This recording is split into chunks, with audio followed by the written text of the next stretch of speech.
Section 15 of Holmes' Own Story. This LibriVox recording is part of the public domain.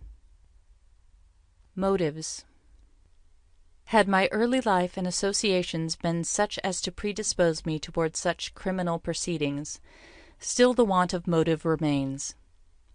I can show that no motive did exist.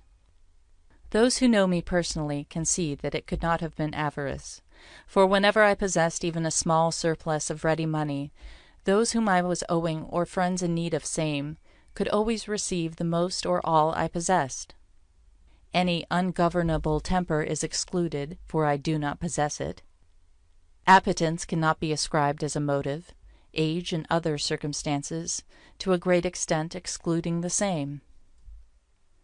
The principal motive thus far ascribed, namely, that I had first involved my alleged victims in, or made them parties to, dishonest transactions, can be excluded, from the fact that all such transactions are matters of a recent date, and almost without exception are they found to have done nothing criminal.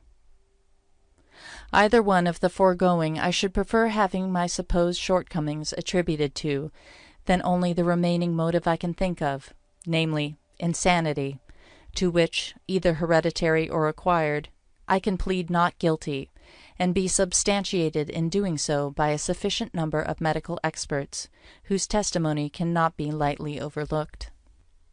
Of the three more important cases, first that of the Williams sisters, Nanny Williams was wholly without means.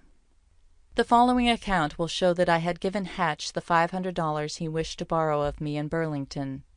There would have been little due Nanny Williams, nothing in fact, if I had included various small sums paid her from time to time, of which no account was kept. It should also be borne in mind that she still holds the title to the $10,000 Wilmette property, which, on this account, is valueless to me. Received of M.R. Williams. April, 1893. Cash, $2,500. April, 1893. Real estate, $7,000. August, 1894. Cash, $600. Total, $10,100. Paid M.R. Williams. May, 1893. Cash, $2,500. July, 1893. Cash, $1,000. December, 1893. Cash, $750. January, 1894. Fort Worth encumbrance, $1,725. February, 1894. Cash, $1,750. October, 1894. Cash, $1,000. October, 1894. Cash, $412. Total, $9,137. Difference of $963. Shown by cash drafts and checks endorsed by M. Williams and other forms of evidence. In the case of Benjamin F. Pitezel, the motive is said to have been the money to be derived from his insurance, and more than this from his Texas real estate holdings. In regard to the former, I can only reiterate that he was worth more to me each year he lived than the amount he was insured for, and each year he was becoming more valuable to me. Therefore, why should I take his life? His real estate was not of $1's value to him, and could only be of value to me after he had signed certain papers, the want of which I felt within 30 days after his death. This is also true of his patents and other belongings.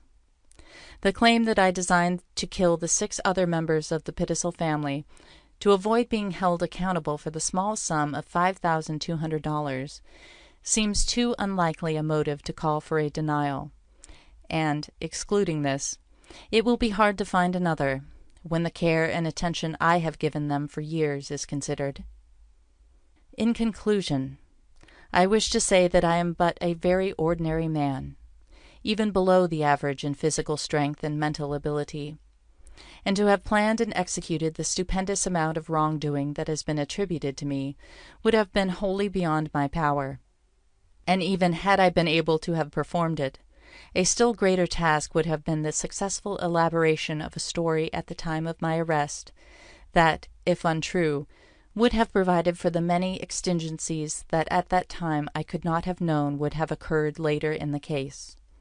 And I feel justified in asking from the general public a suspension of judgment as to my own guilt or innocence, not while the various charges can be proven against me, but while I can disprove them, a task which I feel able to satisfactorily and expeditiously accomplish. And here I cannot say finis. It is not the end.